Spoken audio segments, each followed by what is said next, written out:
বগুড়ায় করতোয়া নদীতে গোসলে নেমে নিখোঁজ হওয়ার ১৮ ঘণ্টা পর মুহিব হাসান শ্রাবণ নামের এক কলেজ ছাত্রের মরদেহ উদ্ধার করেছে ফায়ার সার্ভিসের ডুবুরি দল। এর আগে সোমবার দুপুর ১:১টার দিকে শহরের ফুলবাড়ি ইছাইদহ ব্রিজের নিচে বারুণীঘাটে নিখোঁজ হয় ওই কলেজ ছাত্র। ফায়ার সার্ভিসের ডুবুরি দল দ্বিতীয় দফা মঙ্গলবার সকাল ৬টা থেকে অনুসন্ধানে নামে। সকাল ৮টার দিকে ওই ব্রিজের নিচ থেকেই মরদেহ উদ্ধার করেন তারা। শ্রাবণ বগুড়া শহরের ২০ নম্বর ওয়ার্ডের ইছাইদহ এলাকার মামুন প্রামাণিকের ছেলে এবং তিনি জৈনুল আবেদিন কমার্স কলেজের দ্বাদশ শ্রেণীর শিক্ষার্থী ছিলেন। স্থানীয়রা জানান, সোমবার দুপুরে ফুটবল খেলার পর শ্রাবণ ও তার বন্ধুরা মিলে করতোয়া নদীর বারুণীঘাটে গোসল করতে নামে। গোসলের এক পর্যায়ে নদীর গভীর পানিতে তলিয়ে যান তিনি। বন্ধুরা তাকে উদ্ধারের চেষ্টা চালিয়ে ব্যর্থ হলে ফায়ার সার্ভিসকে খবর দেওয়া হয়। পরে বিকেল ৫টায় রাজশাহী ফায়ার সার্ভিসের ৫ সদস্যের একটি বিশেষ ডুবুরি দল ঘটনাস্থলে এসে নিখোঁজ কলেজ ছাত্রকে উদ্ধারে নদীতে সন্ধ্যা ৭:৩০ পর্যন্ত তল্লাশি চালায়, কিন্তু আলো স্বল্পতায় উদ্ধার কাজ বন্ধ করে। মঙ্গলবার সকাল ৬টা থেকে আবনবো রিজানে নামে ডুবুরি দল। অনুসন্ধানের এক পর্যায়ে সকাল ৮টার দিকে ওই ব্রিজের পাশে থেকেই কলেজ ছাত্রের মরদেহ উদ্ধার হয়।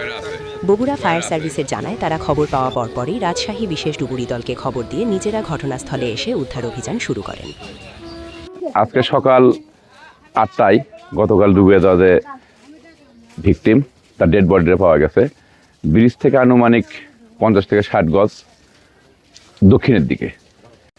আসলে সুদীর্ঘ প্রায় ১৮ ঘন্টা পরে লাশটা পাওয়া গেল।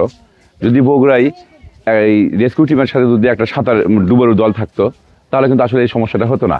খুব দ্রুতই আমি আশা করি জীবিতও পাওয়া সম্ভব ছিল। তো আমি উদ্বোধন কর্তৃপক্ষের কাছে অনুরোধ করবো যে বগুড়ায় যেন একটা কমপক্ষে ফায়ার সার্ভিসের সাথে ডুবুরি দল দেওয়া হয়।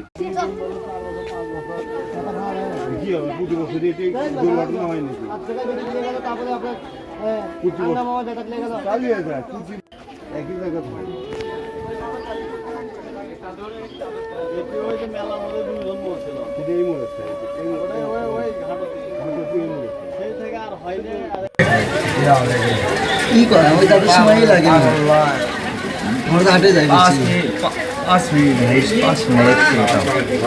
আর যদি 7 মিনিট দেখিস না। কয়রা আছে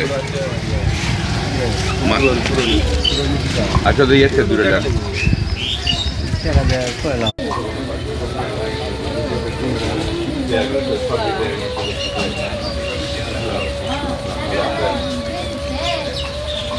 আপনি